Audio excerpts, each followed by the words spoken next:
kids, you're about to listen to a comedy podcast. That means that none of this is medical advice. If you need medical advice and medical care, please contact your doctor. Brought to you by Koala Cola. It tastes just like Down Under. I'm Crampy Koala. Take it away, DJ Dylan. Thank you, Crampy, for that glowing introduction, and can I just say, it has been absolutely amazing working alongside you and the whole Koala Cola team. So, I just want to say thank you. DJ Dylan? Crampy, no, don't talk during my intro, even if I specifically address you, okay? Oh, cool. Crampy! Hello, and welcome to the Jock podcast, where we discuss fitness and health and how to incorporate our modern understanding of science and medicine into our daily lives, but without it being so boring. I'm your host, drlondonsmith.com. I would like to begin by apologizing to our listeners. We've received some feedback about the excessive amount of technical medical terms that I've been using, such as dentinogenesis imperfecta and fixin' to. So I will try to temper my terminology to a simpler one in the future. Here to help with that is our producer, Cameron. Hey, Dr. London. Have you not read the emails about sort of the changes that have been made towards sort of our audience? Yeah, because you didn't address it in the top, so I just figured. No, honestly, we've had so many changes with the new podcast network coming on, so I'm a little bit. Right. It's kind of all up in the air for me. So which one specifically are you talking about? I'm talking about how we've just contracted with, I guess this is exciting news, so maybe I should amp it up a little bit. But the Jock Talk podcast is now being piped through the speaker systems of all of the schools, all of the educational systems in London, Kentucky. Like their high schools, their elementary schools, yes, their universities. I found out that there's this town in Kentucky called London. And so, of course, I'm always thinking, how can I help the podcast? And so, we're just talking, sort of brand synergy here. It's sort of like a logical evolution of the show. Yes. And so now every morning, our podcast is going to be piped through the whole school, every classroom. And is that, so you talk to the superintendent or the whatever principals of the schools, you made contact and you were like, hey, we have this educational program for you, and let's hold on. I met those people when I was applying for a janitor job, so I could sort of change out the PA systems. In your application to the job, they gave you access to everything. I get maybe you were overqualified and they were like, well, here's a tour. Was that how it? Sorry, I'm trying to... No, I got the job. I got all the keys, Dr. London. Have you never seen a janitor's keys? Yeah, okay, so it's not just... You said apply. So you got the job, you hooked it up, and yep. So that's what you've been doing, the janitorial work. Now we have a built-in dedicated audience, Dr. London. This whole thing where it's like, oh, this week we've got 2 listeners. Oh, this week we've got 3 listeners. And now automatically... we have 127 listeners, Dr. London. But one thing, so there is one stipulation about this. Because I, unhooked the actual PA system and hooked up our system, we do need to read the school announcements as part of this show. And if we could do that sort of, authentically or, not in an advertisement way. Just ease it in. Sort of.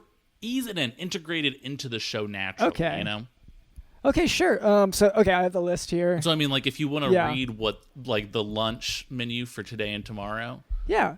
And you want me to just incorporate that, though, into how we don't talk? do it directly. You want to insert it. You want to sprinkle it in. Okay. So I'm going to just sort of try to move on, and then once in a while I'll chime it, I'll work it in casually, the way that you would normally hear on any given podcast, any ads. Work it in the way that I would work in some gravy into my mashed potatoes, which is the side in today's lunch. Okay, yeah. And so, okay. So, that was our producer, Cameron. Also with us is Digital in the House. Cheer practice, which usually meets on the football field, will have to meet in the gym today because It's raining. Oh, baby, it's raining. It's raining. Which means that band, which usually meets in the gym, will have to relocate to Mr. Jensen's classroom. And we've got a note here from Mr. Jensen himself. He says, please be careful with his lab equipment. It's very expensive and the school doesn't have it in the budget to replace it right now. And if you were to, say want some peas and carrots, that would be on the menu today. Yes. That wasn't casual. Okay. I'll move on for now. And later. Maybe if you call yourself Dr. Carrot or something. Okay, well, I'll call myself, I guess, for the next. No, we need item. the London thing though, because it's London, Kentucky. Yeah. So can we talk about maybe I don't know, like you're a pea head? I mean, there's just different ways that we could talk about this and discuss, like maybe incorporating this. Yeah. So a little smoother. So speaking of mystery meat, which is there you go, the main dish for all of this week, due to the infection that spread throughout our local herds. Speaking of that, later, Cameron tells me we can expect a special guest. That's right, Dr. London. It's as special as the mystery meat, which is also replacing all of the drinks this week. So you cannot get milk. The milk has been replaced with the mystery meat as well. So you get 2 portions of that if you want. And now, seamlessly, we're going to blend into the next section, kind of like those mystery meats are blended into a nice shake to serve as an easy drink. But before we move on, I would like to address a bit of listener feedback. This note comes from the Koala Cola employee who won the happiest award for this month while residing in the testing chambers at the pest control wing of the Koala Cola Corporation. So this note reads, quote, "I'm choking," end quote. Okay. So first of all, thank you so much for reaching out to us here at the Jock Podcast. Yep. And this is what I feel like. I mean, this is what our listeners love about us, is that like when they're dealing with these sort of health issues, they can actually reach out and actually expect a response. I'm choking. You know what I mean? We can actually, give this person something that'll help him. Yeah. So, it's so great to hear from a fan, and so this fan, they're the happiest worker there. So that's pretty neat. So you asked a great question to this listener. So the universal symbol for choking is to put both hands to your neck. So the next time you choke on something, which I guess is now, you should do that so that everyone around you can see that you're all choked up. Well, Dr. London, if you do that, like if you're at a comedy club and you do that, people are going to think that you're telling the person on stage that they're kind of choking right now. Like you're taunting them, sort of, which would be considered rude. So rude, but then, it could save their lives if someone was aware they were choking and they could intervene. Is that a risk that you would be willing to take? To be that rude to someone? I think with a life on the line, I would risk some rudeness. A similar topic can come up with Pauly Shore is on stage doing one of his classic bits, and you start choking on one of the olives that you were eating because you didn't realize that they were usually, sort of decorative. You were just kind of downing olives. Yeah, and not chewing.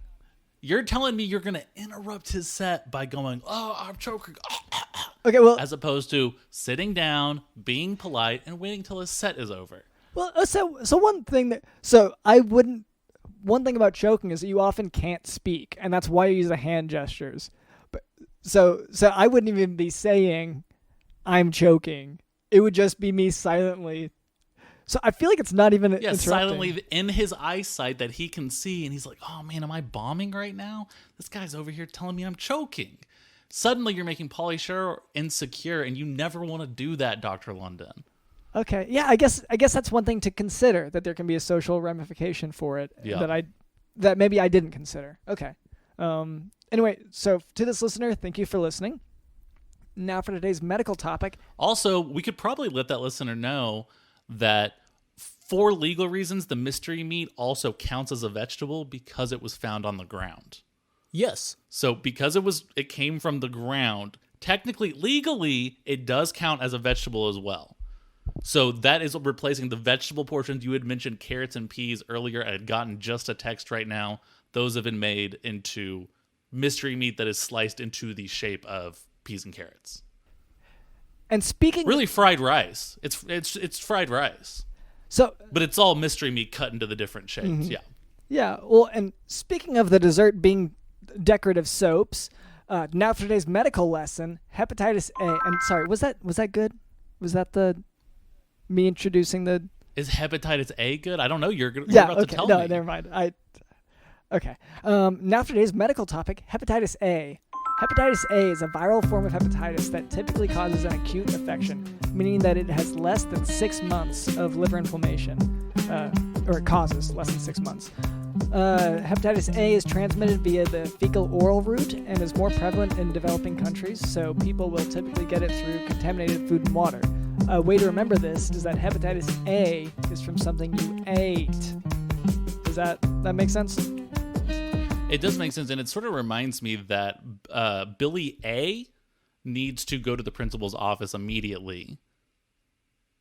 That is something that really needs to happen pretty quickly. Yeah. And that sort of like reminds me, I feel like, it's sort of the same thing. Yeah, in a sense. So, like all forms of acute hepatitis A can present clinically with jaundice and dark urine, along with fever, weight loss, fatigue, hepatosplenomegaly, and that's whenever your liver and spleen are enlarged.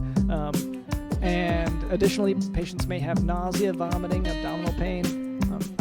Diagnostic testing includes increased direct bilirubin, increased ratio of ALT to AST and liver function tests, and increased alkaline phosphatase.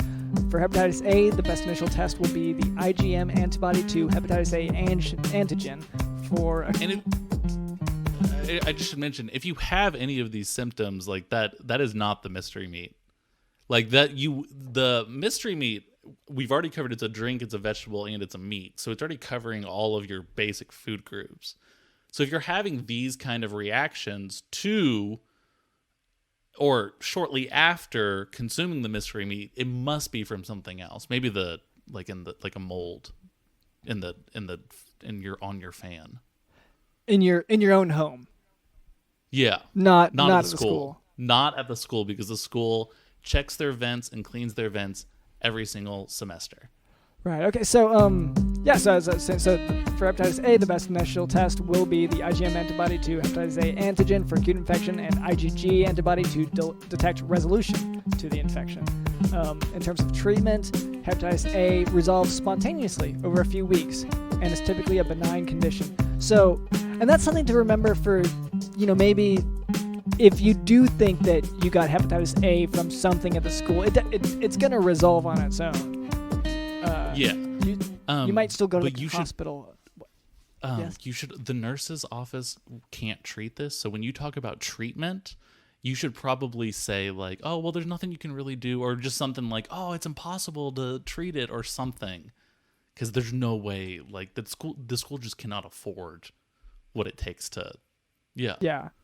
Okay. I would say, and realistically, probably better to go to like an actual medical facility outside the school if you have hepatitis A. Like, I would say go, get supportive care there.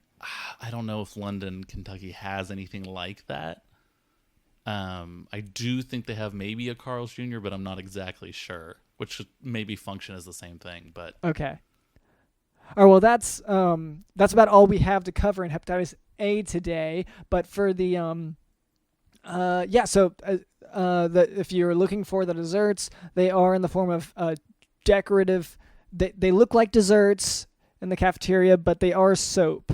So I would just bear that in mind whenever you go to take a bite. Yeah. And the soap has been replaced by the mystery meat as well.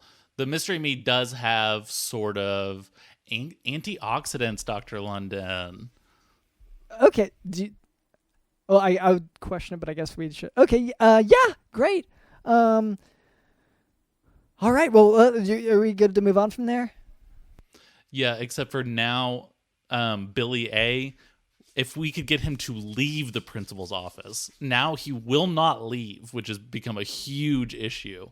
So Billy A., please leave the principal's office. Go back to class. All right. Back to you, Dr. London. Yeah. No, I think we can go ahead and move on from there.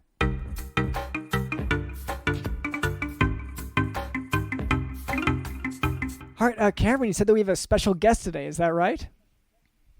That's right, Dr. London. We have, and I'm not going to spoil it for you because I know that you do not like spoilers, but we definitely have a guest. Okay. So you could have just said yes, I suppose. Anyway, hello there. My name is Dr. LennonSmith.com and the star producer Cameron. What was your name? Hi. I'm pleased to meet both of you gentlemen. I am Guy Niçoise. Guy Niçoise. Guy Niçoise. Okay. Well, nice to meet you. And I hate to kind of point this out, but that sounds, what's the appropriate PC term? A little foreign to me. It is a French accent. Okay. I don't actually speak French. I'm not from France, but I learned how to do a French accent, and that is what I've based my reputation on, as being a French accent a chef when I started out. Okay. So I guess the accent and the name are both imported. But that is correct. But yes. you are not. Okay. Now you say you're a chef. Are the items you cook, are they French inspired as well, or is it really just the accent? That is how it started out. I'm a reclaimed food chef. I was listening in the green room to your show. I was very interested in hearing about the mystery meat you were talking about. Yeah. I used to prepare a mystery meat recipe, and I found out that the diners they don't seem to like this idea of mystery. They don't want their food to be a mystery so much. So I started calling it the pork. I just call that's just pork. That's just like this millennial. Always expecting to know everything instantly sort of culture. Yes, exactly. You can't wait a week for a new episode. You got to binge everything all at once. Yeah, it's turn just to the last page in the book, eh? Yeah, right? And there's just no mystery in life anymore because of it. Exactly. So I definitely understand. That's frustrating. Yes. The interesting thing is, though, that the kind of cuisine that I do cook, as I say, it's reclaimed food. You said it's reclaimed. What is that? Are you talking about, like, is this like a farm to table type thing, or like? It's well, in a way, it's farm to table to dumpster to my kitchen, and then I reclaim the the best of the food products, and I create wonderful entrees and appetizers and desserts and side dishes. I mean, it's very economical, and it's also, helping the earth. It sounds like you're recycling. To the best of my ability, yes. I get the food and get it to the people, and the people that eat it, they to go back on my idea of being a surprise, they don't know always where the food came from that they are eating. But who does, right? If I go to Chili's, am I asking, like, where did this beef come from? Nah. Exactly. I just kind of trust that it came from somewhere. Exactly, which is how I've based my entire chain of restaurants on that idea that nobody knows, nor do they really seem to care where the food comes from. They say, "Is this farm to table?" As you asked. They say, yes. They don't check. They just go, "Oh, it's wonderful. Farm to table. Beautiful. I love that." Wow. So this an exclusive reveal on this show? You say that no one knows about this, so this is the first time you're, like, talking about it? Oh, yes. Wow. Yeah, it's great. Huge. I was going to save it for a bigger show like Ellen, perhaps, or Jimmy Fallon. But they've not called. And when I found out you have a large high school listening audience, I figured let's let the kids know. Yeah, I have been impressed at the press about that because I got the email, and I guess I was the last to find out because, yeah, I will say I saw the billboards on the way, and I was confused by it. That he's been Cameron, to Cameron, your credit, even though you've also been working this janitor job, you've been doing all these other enterprises. You've really put the word out, and I think it's great that we have a guest we have food waste as such an issue in this country. Oh, it's huge food waste problem in this country.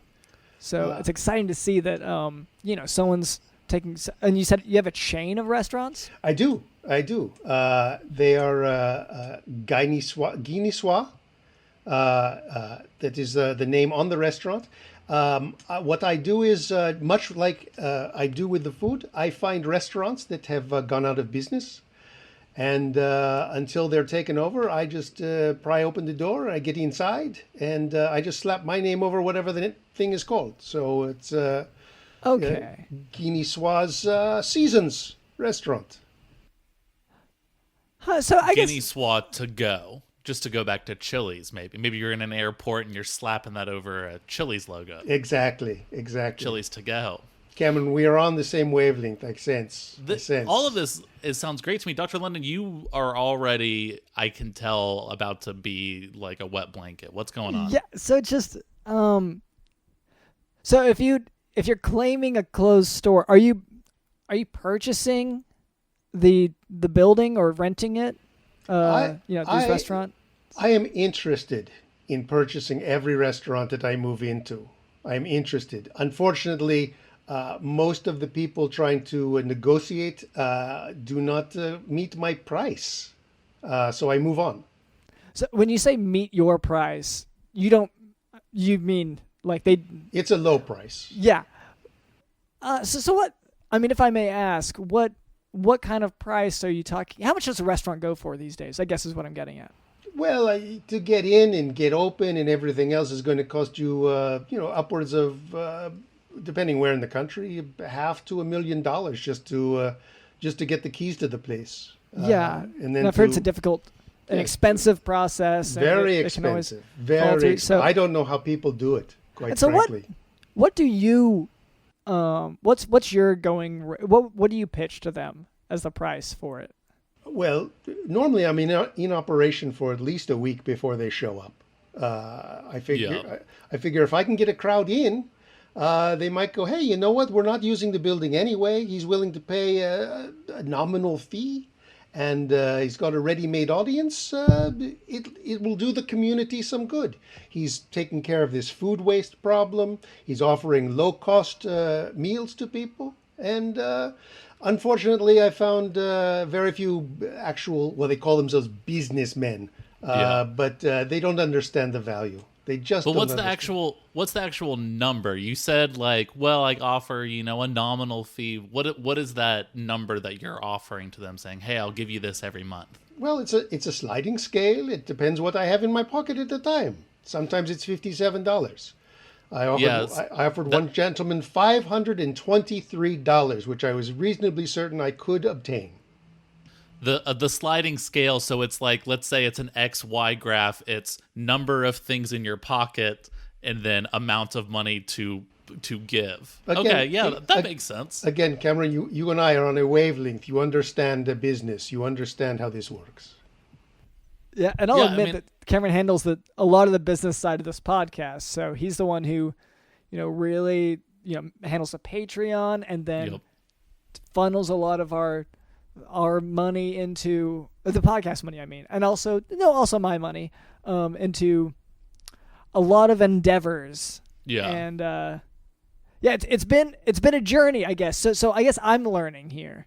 Is what I'm getting at. We're all learning, I believe, right? We are all learning at all times. For instance, I was listening, off mic, and you were talking about this hepatitis A, and the symptoms, which startlingly are very similar to some of the symptoms my diners have had.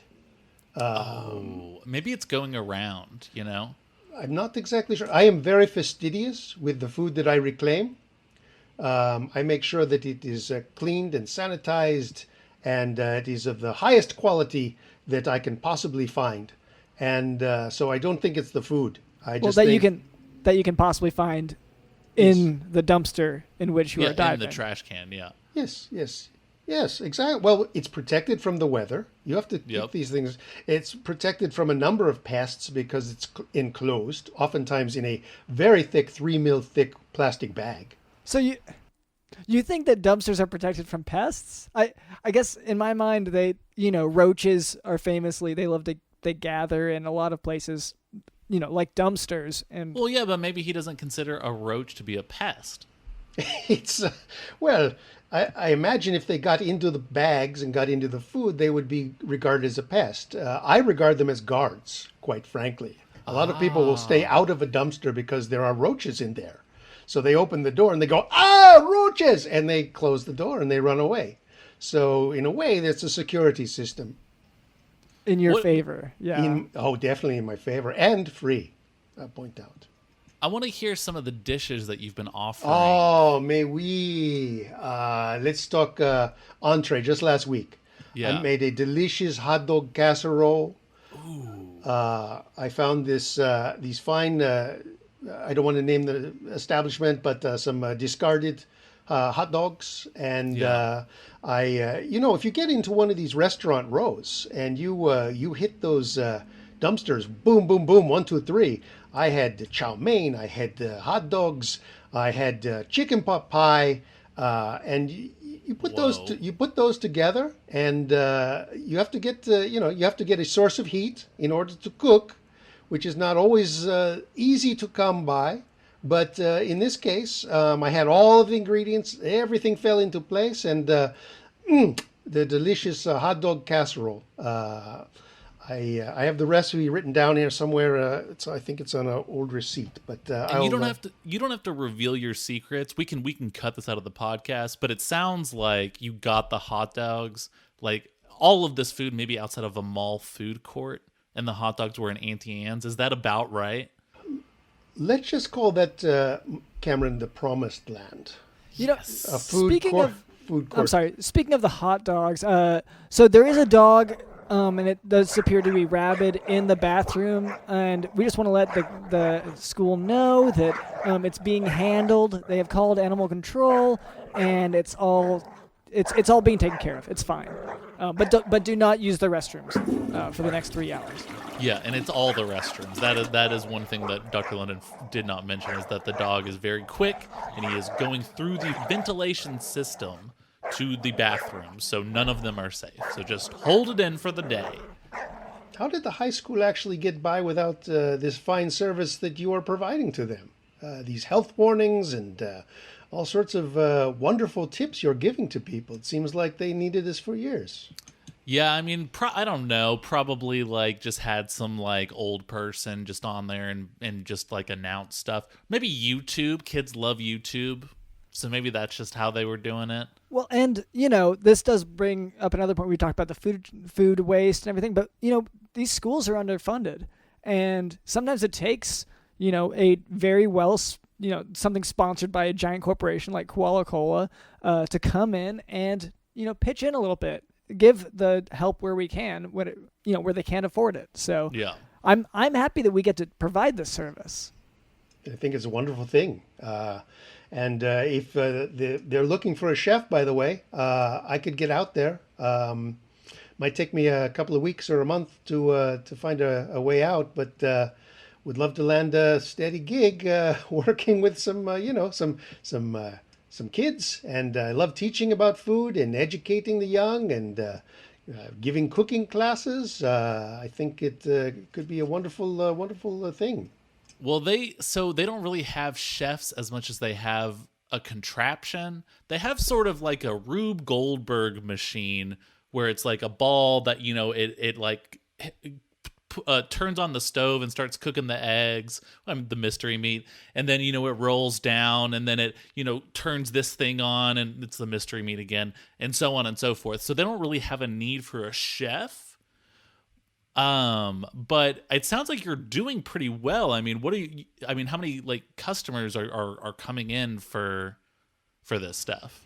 Well, it all depends. When the weather is good, I try to get some outdoor eateries going. Those are usually easier because even if the restaurant's still in business, they have to close sometimes. So I'll make use of their parking lot and outside dining areas. Okay. So I call it, Guy Niçoise after dark. Okay, yeah. A sort of European style. Dinner starts at 10, 11 o'clock at night, and we roll things up about 3 or 4 in the morning when the police show up. So that sounds. So I was just wondering, how much do you charge for your dishes? Like, I know how much you expect to, somewhere in the range of what you expect to pay for, your place of business. But what do you charge your customers? I charge them top dollar, which means whatever the top dollar is they have in their pocket, I'll take that. So if they're smart, they'll put all the ones on the top. Usually you get somebody not top in value, the physical top literally of the top pile. dollar. Yes. Okay. Yes. Okay. I was trained in the French Foreign Legion, and so I have a number of skills that I can rely on if somebody gets a little bit testy and doesn't feel like they should pay for the meal, and then I will get that top dollar myself out of their pocket. Does that happen often? You'd be surprised. It's Well, a very common occurrence. I'm not sure how surprised, because it sounds like, do all these people want to, like, do they say, yes, I will pay, and then you say, well, it's going to cost you the top dollar? Like, how does this transaction actually work? Because it sounds like maybe it comes down to just mugging. It sounds like mugging. Yes, I've heard this before, but no, you have to keep in mind, I get the money before they get their food. Unlike most restaurants where people eat and then they pay, what they do is they come by and they smell the food cooking, and it smells so delicious. It doesn't matter where it came from. Cooking food always smells delicious. In fact, here's a secret for you. If you want to cook for, say you have a date or your wife or whatever, you just get a frying pan going and you heat it up a bit. You get a little oil and a little chopped onion and garlic in there, and soon the house smells so good. You so far have not put anything in the pan that anyone's going to eat. It's just the smell. You get the smell going. So people come in and they say, oh, what are you serving? I say, oh, here's the board. And I show them the chalkboard with the specials of the night on there. And this sounds wonderful. I said, well, sit down and have some. It's how much you got on you? And they laugh like it's a joke. I said, no, seriously, how much you got on you? And they'll say, oh, I got $20. That's fine. You get the special. You get the house special. And they pay up the money. Sometimes they don't. But usually it's, cash first, and then they can eat. So the moment they say how much they have, that to you that's when the sale is done. Yeah, that's your money now. Exactly. You gentlemen, you understand this business very. I'm surprised the two of you do not have a restaurant, because this is the way it works. So the fact that somehow things have gotten terribly turned around, where you have to do all the cooking and get the food all ready, and then at the end they pay you. Well, what if they don't like it, or what if they run away and you don't have the money? So and we mentioned this not that long ago on the show. I think that this podcast actually started out as a restaurant. This was back in, it was called the Jock podcast, but this was in the 90s, so no one, like, the word podcast didn't have the same meaning as it does today. And then it sort of over time evolved into this show. So we do have a little understanding of the restaurant industry, which sort of, this is, I actually have a question about that. I'm a little confused about the logistics. So, like, where you're talking about, oh, I've got this frying pan, is that equipment also reclaimed? Like, is that stuff you find? And B, where is the heat source for, this like outdoor, a patio takeover that you're doing? I can kind of get it when you're breaking into a Chili's, because you can just use their equipment. Of course. But when we're talking about just like outside and everything, and you're showing up with hot food, how is that food being heated? Well, again, you have to understand how to use what you have around you. All of life can be reclaimed. You get the top off of a carburetor from under one car hood, that becomes your frying pan. Yeah. You manage to hot wire a car, that becomes your oven. You get the hood up and you get the heat going in there. Yeah. And pretty soon you have an entire kitchen layout right next to the parking lot.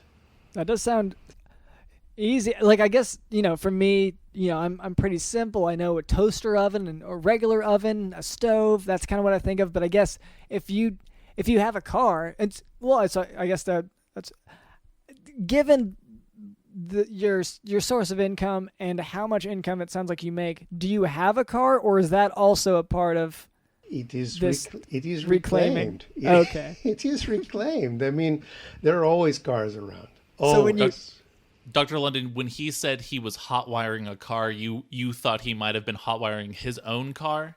Well, yeah, if you lock your keys, inside your car. If you do lock your keys in your car, by the way, I can help you. I've had much experience opening a locked car.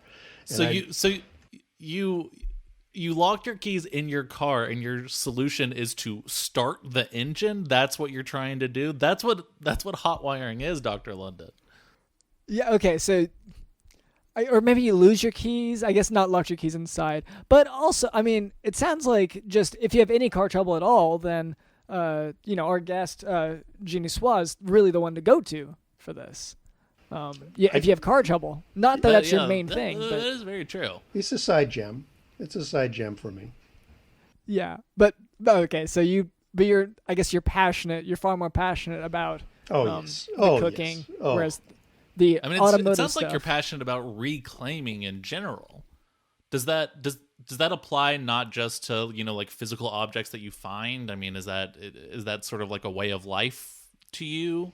Yes, I imagine that it really is. When you come to think of it, the food is just the sort of the expression of the reclamation, where I can share with others. But my entire life has been this idea of reclaiming lost youth, reclaiming information, reclaiming things that have gone astray, whether for me or for someone else. And that sort of manifests itself in, a hot dog casserole. Wow. What about what about dessert? Sorry, Dr. London, I got to hear about dessert. That's fair. Well, if the hot dog casserole doesn't move, that becomes dessert. But of course, people are they have a sweet tooth, of course. So they want something nice, something sweet. And this is harder to reclaim. You might be surprised, but not a lot of people throw the desserts away. Yeah. Their entrees, their side dishes, they don't finish those. But everyone seems to want to finish dessert. So those are a little harder to come by. But again, it's just keeping one's eyes open, being clever, and figuring out, well, what could I make sweet that normally is not sweet? Bit of sugar, bit of maple syrup packets from a restaurant. Okay, good. Because you're putting that on a hot dog, probably. Could be hot dog, heel of bread. People don't eat the heels of bread, right? So you make that exactly. You put that under a broiler for just a few minutes. A bit of maple syrup, bit of chocolate syrup, some sprinkles, and a wonderful. Well, you tell people it's a tort. You know what this makes me think of is that, like, how lobsters used to be considered gross, right? Like, oh, they're bottom feeders, whatever. Now they've sort of been changed into a delicacy. You're talking about heels of bread. Oh, people just toss that away. You've sort of rebranded it and reclaimed it and say, no, this is a meal. This is the spotlight. So we're going to cover it in maple syrup and some sugar. And some hot dogs. Exactly. It's the way society works. Painters' clothing used to be just, something a janitor wears. And then all of a sudden, music people would start wearing those kinds of clothes. They became very popular, baggy pants and whatnot. And so it all goes around, and you just have to kind of keep your eye open and let people know this is special. What I have made for you right here tonight, no one else has ever made this. No one else has ever eaten this. So tonight, between you and me, this is special. How much you got in your pocket? And then at that point, have you had anyone, you do your, I guess we can call it a negotiation where they tell you how much they have, and then you sometimes forcefully remove that amount of money from their pocket. Do you ever like find that they are not as hungry after that experience? Like maybe that, because if they're beaten pretty badly, then I imagine that their appetite might leave them. That's a good point. And again, this is where the training comes in from the French Foreign Legion. If I don't hit them in the mouth or in the esophagus or any of the elements that lead to the digestive system, pretty good bet if they came in hungry, they're going to go out hungry. Okay, because yeah, I guess the face and everything, but I'm thinking of the abdomen. I'm wondering. I feel like you just are going to run out of places to hit because the legs and the arms, I guess, are what are pretty fair game. Fair game. Legs, arms, back of the head. Right. Okay. So I guess, I mean, you're obviously an expert in this, so it's hard to but these are the things that I think of. Like if I was beaten up for a transaction like that, then but you obviously have the experience in the field. So I will admit sometimes they're not as hungry as when they thought they were. Yeah. But by the end, it's such a tussle. They just figure, I'll just get this to go.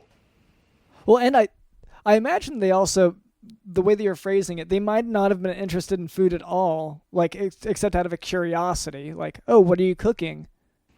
And then you yes, say, actually, yes, you'd be surprised how much just that curiosity factor leads people to decide, yes, they are hungry. Yes, they are. Yeah, or at least they are going to be holding food. And I will tell you, even no matter how badly somebody has been beaten, as you put it, I always make sure that when they leave, this is something I learned in the month and a half that I was at the Sorbonne. I know how to make one of those aluminum foil swans that you put the leftovers in. And whenever you leave that with someone when they go, they always leave happy. And those are also reclaimed. Oh, of course. The foil you use. Okay, of course. So of course. They have layers of a past meal. I do what I can to clean any of the materials that I use as best I can, given the materials at hand that I have. I don't think I've ever given. Are you cleaning it with other stuff that you found? Well, water, yes. Okay, I guess clean, that's valid. Cleaning goods, soaps, things such as that. But I've never left anyone go with a dirty swan. Are you folding the swans yourselves, or yes. you reclaim them pre-folded? Oh no! That is the skill that I picked up. And wow, your art coming through again. Always. Well, I feel like I just, I want to keep going. I want to learn more, but I also we have these chores to do, and right. It's just that time, like we're just running out of time. And I can come back another time when. No, I mean, if you wouldn't mind helping us out with these chores. Yeah, that would be fantastic. You sound like you're a person who finds a solution no matter what limitations you have. And you aren't scared of garbage also, which... That's also huge for us. Very big for us. No, garbage... If people just realize this, garbage is your friend. Oh, what's the hardest food to reclaim? Soups. Soups are difficult. Yeah, that's got to be a pain. Soups are hard. I won't lie to you. A cream soup a little bit easier, but broth, forget about it. Yeah. But can you do it? Is it a lot of like... It's a lot of just work. Just kind of wringing out whatever you find that it may be soaked in? Well, if you know the old story of the stone soup story, where somebody comes into a town. Oh, yeah, of course. Yes. It's just like that. You just go around, you say, hey, I got this soup I'm making, and you know what? You look like someone who probably has a great recipe from your grandmother. You'd like to add something to this. People buy it, and pretty soon you've got a good kettle of soup going. But that is a tough road to hoe. I'm not going to lie to you. It is very difficult. People buy it, or the people who are asking, hey, what are you cooking on that car radiator, happen to have money Yes, the in their radiator. pocket. The radiator actually is where you actually cook the soup. Is in the radiator. So you Oh. cook your In a reclaimed car. your steaks on the top of the engine, but your soups and your other your gravies, you do that inside the radiator because it's getting stirred and mixed, and by the time Right, it's yeah. done, you've got a fine texture, which is what you're looking for in a good soup. Have you ever had someone walk back over and say, "Hey, that's my car," while you're? I have. Oh, that's got to be tough. It's tough, but when they find out their meal is on the house, I usually get away with it. Really? The people are fine with losing their vehicle Oh, they as long as they get a good meal from it. they reclaim it. They reclaim it after I'm done, and they end up with a free meal. The reason I ask is because if you're cooking within the radiator, I imagine that some of the functionality of the car might be gone, but you say, are they okay with it in the same way that all of your customers are okay with paying for their meals? By the time they realize the car has some problems, I am nowhere around. Yeah, you've I'm already moved on I'm to onto like I'm onto my next restaurant. yeah. Or You're your in a- next reclaimed car, yeah.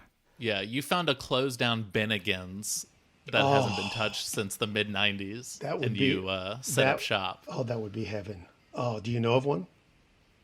Oh, I mean, Don't give them away. You love your Bennigans. You don't want to give want that to up. know about my secret Bennigan's. Oh, yeah. It's in Cleveland, Ohio. Oh, I know that Bennigan's. I know Okay, that. then perfect. I know that place. I didn't know it was out of business, but now at least I can set my sights on my next travel. Yeah, I mean, it might have gone back into business in the last, the last year has been really good for a lot of people, so maybe it went back into business. So I couldn't say, but in any case, It's worth a trip to Ohio this time of year anyway. yeah, that's right, worth the trip just to check if it's closed down. Yeah. Ohio's famous spring. I love Ohio in the spring. People talk about Paris, but I must tell you, Ohio in the spring, Ooh. Columbus, Cincinnati, beautiful. Well, and I hate to bring both of you up to this, but it is actually summer at this point. I know we've been so busy with our work, but it is summer right now. Oh, that's a Oh, good, even better. yes. yeah. Oh, Ohio when it's muggy. Ooh. that's free gravy, is what that is, my friend. Yeah. When it gets muggy like that, wonderful. But in any case, I'm sorry, the but we do have to chores, get yeah. these chores done. You want me to explain? You Yeah, want to yeah, explain if them you real could. quick? Yeah, so basically, and look, I'm not proud of this, but me and Dr. London have been ignoring our chores, the tasks that we're supposed to do around the house and clean, and we haven't been wiping down any of the tables or bookshelves. Like, we haven't fed any of our friends for weeks at this point. All the stuff that we're supposed to be doing like every day, we weren't really doing it. And they keep So whining loudly about it. Like, Oh my we're supposed to God. feed them. Like, I Yeah. get it, but like, get off my back too. they're like, where am I? Why can't I see anything? And it's like, I have so much on my plate already. But regardless, we created this really fun chore wheel. So we put all of our chores, everything on our to-do list on this wheel. Every week, we spin it, whatever it lands on.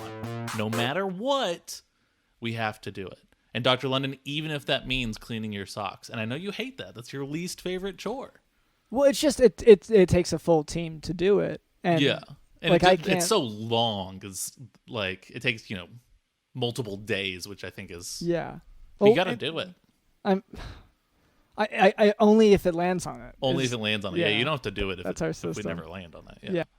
Guy Niçoise, would you mind going up and giving the wheel a spin for us? No, happy to. All right. Clockwise or counterclockwise? Ooh, We've never I don't had think this we've question. ever been asked that. That is interesting. Okay. I mean, I Do kind we- of want to say dealer's choice, and then we can sort of psychoanalyze his decision. Yeah. Okay. Let's do I that. will go. I will go Widdershins then, as they say in the cooking business. I will go counterclockwise. Wow. so he's sort of counterculture. This really ties in with who he is, right? Like, he's subversive. He's not going with the flow. He's going against the grain. Yeah. And I'm wondering, now I'm trying to think back to all the other guests and how they spun it and what does that mean? Yeah, and now they're all losers. I think of every single guest that we've had, and they're all, conformist losers. Yes. Well, And it's, they probably have never been to a good meal before, a good reclaimed meal. yeah, wow. All right. Well, let's get that spin going.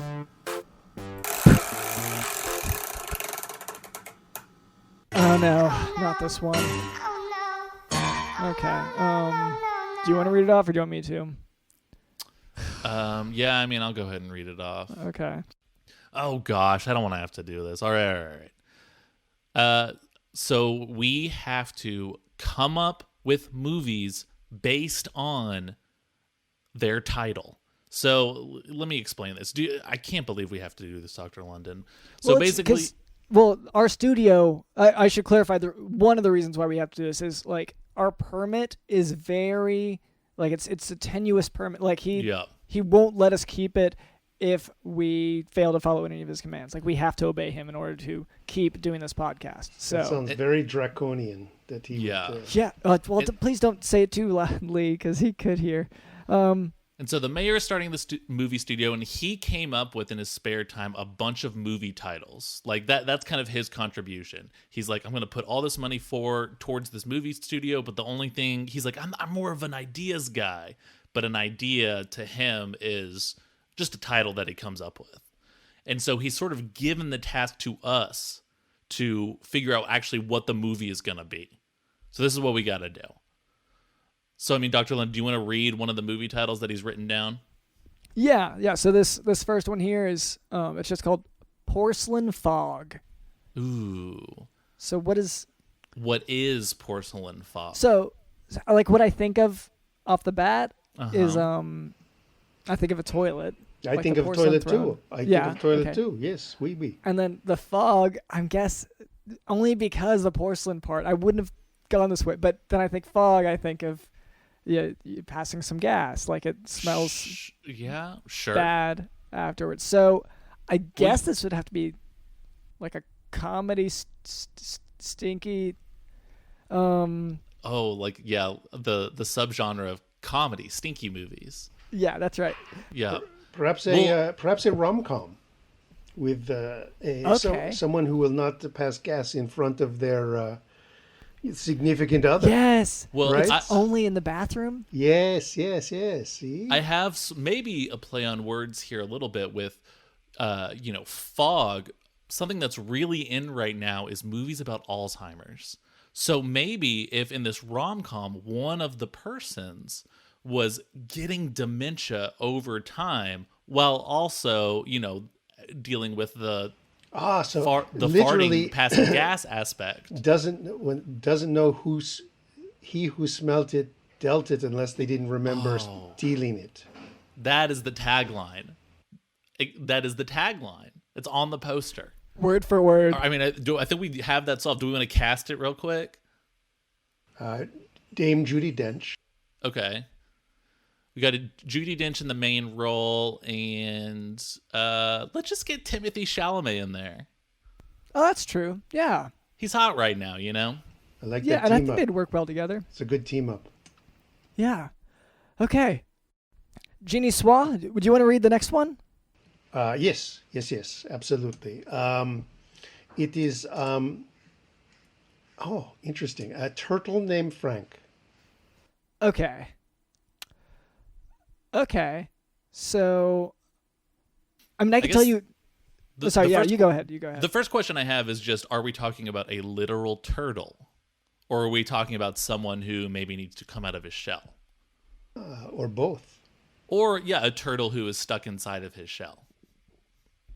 See, so the first thing I thought of, just so that this is also on our minds, is the Dr. Seuss book where you're the turtle, but all the turtles are stacked, and I think it was a metaphor for for Hitler in Germany, or Yeah, you are correct. So this is a reboot. Okay. reboot of Yertle the Turtle called A Turtle Named Frank. Wow. And it sort of has, it has almost like more of a serious title to it. Like, Yertle the Turtle is a kind of funny, but this is A Turtle Named Frank. So maybe it's more of, a dramedy, maybe Adam McKay sort of approach to... we're gonna keep the heavy, like, World War II metaphors in there then? Yes. Yeah. Or do we make it more about the Middle East, Afghanistan? Oh, yeah, we can sort of modernize it. Yeah. Modernize it. Yeah, and that should be easy to make a very clear message, too. So, because everyone's in agreement on what's going on and how to solve it. Very clear cut. Yeah. Okay. So we'll just have, maybe we'll have Frank join the military, like maybe shortly after 9/11 or something like that, and then maybe that can be the starting point of this story. Okay, great. And let's not say any more on it, only because our podcast doesn't really get political, but this is, of course, a movie that will comment a lot on it. But that part will be done in the screenwriting and in the release whenever we, hopefully, we haven't been able to do it so far. But if you even mention the U.S. military and don't mention the atrocities they cause, you get like $2 million in funding, like that. I don't want to jump the gun, but I think I see Owen Wilson. Yes. Yeah, that is perfect casting. Who should be his shell? Well, I don't think he'd want Luke. Zach Galifianakis. Ooh, yeah, I think that is a good pairing. Have they worked together? This could be nice. Weren't they in some sort of bird watching movie together? Where was Zach Galifianakis not in that? You have stumped me, Cameron. Couldn't tell you. Stumped me. And this, I'm really ashamed as, sort of the head moderator on the Owen Wilson wiki. I should know these things offhand, but anyway. Yeah, especially because that's an elected position. Gentlemen, I hate to call a halt to this, but I actually have to go. Yeah, well, it's good because we were finished up there. Yes, I just there's some police knocking on the door of this place I'm in. It's a old IHOP, and I actually have to get going because I think it should be obvious why. Yeah. Real quick, do you want to plug anything for any friends of yours, maybe? Yes, you could listen to the Succotash podcast or Soundcast, as they call it. I don't know why they have that crazy name. They play clips of things like your show. They would probably feature your show. Okay, yeah. I think they've done that a time or two. Various soundcasts. So that's worth listening to. I listen to that when I'm in a sewer culvert, spending the night, trying to get out of the weather. Great. All right. Well, thank you to our guest, Guy Niçoise. Thank you to producer Cameron. Thank you to Digital the host. Digital the host. He who smelt it dealt it unless they didn't remember stealing it. Digital the host. No, garbage. If people just realize this, garbage is your friend. Oh, it's garbage. Oh. It's garbage. Is your garbage.